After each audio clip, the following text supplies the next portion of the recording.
সুন্দরবন বিশ্বের বৃহত্তম ম্যানগ্রোভ বন। আর এই বনের ভিতরে একটা রহস্যে মোড়ানো স্থান আছে, দুবলার চর। জায়গাটা শুধু সুন্দর প্রাকৃতিক সৌন্দর্যের জন্যই নয়, বরং আতঙ্কের জন্য পরিচিত। গত 15 বছরে এই এলাকায় ডুবে গেছে প্রায় 20টির বেশি লঞ্চ। প্রতিবার আবহাওয়া ভালো থাকার পরেও ঘটে দুর্ঘটনা। কেউ বলেন এটা শুধু দুর্ঘটনা নয়, এটা এক অদৃশ্য শক্তির কাজ। জেলেরা বলেন রাতে দুবলার চর সংলগ্ন নদীতে এক ধরনের অদ্ভুত সাদা আলো দেখা যায়, যা ধীরে ধীরে চলে আসে লঞ্চের দিকে। আলোটা যতই কাছে আসে লঞ্চ কাঁপতে থাকে, আর তারপর লঞ্চ নিখোঁজ।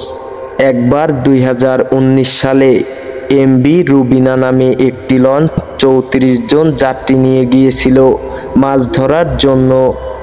মাঝরাতে লঞ্চের এক পাশে হঠাৎ করে পানি ঢুকতে থাকে।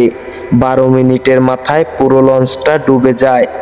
28 জন নিখোঁজ। বেঁচে ফেরা এক জেলে বলছিলেন, আমরা মনে করছিলাম একটা বিশাল কিছু ধাক্কায় লঞ্চটা উল্টে গেল। ওটা কোনো ঢেউ না, কিছু একটা ছিল। এলাকার মানুষজন বলেন রাতের বেলায় নদীতে এক নারীর কান্নার শব্দ শোনা যায়। কেউ কেউ বলেন বহু বছর আগে এক বিধবা নারী তার সন্তান হারিয়েছে এই চরে, আত্মহত্যা করে নেন। তারপর থেকেই যে লঞ্চগুলো ওই চরে থামে, সেগুলোর সঙ্গে ঘটে দুর্ঘটনা। বিজ্ঞানীরা বলেন এটা হতে পারে প্রকৃতির কারণে সৃষ্টি, বা মোরা ঘূর্ণি, বা জলচক্রও হতে পারে।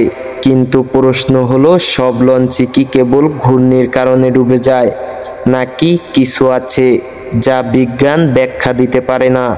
সুন্দরবনের এই নির্জন, সুন্দর কিন্তু রহস্যময় জায়গা আমাদের মনে করিয়ে দেয় প্রকৃতি কখনো কখনো তার গোপন রহস্য অদৃশ্য রাখতেই পছন্দ করে।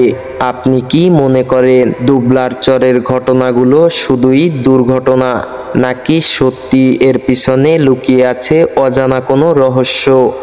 কমেন্টে জানান আপনার মতামত।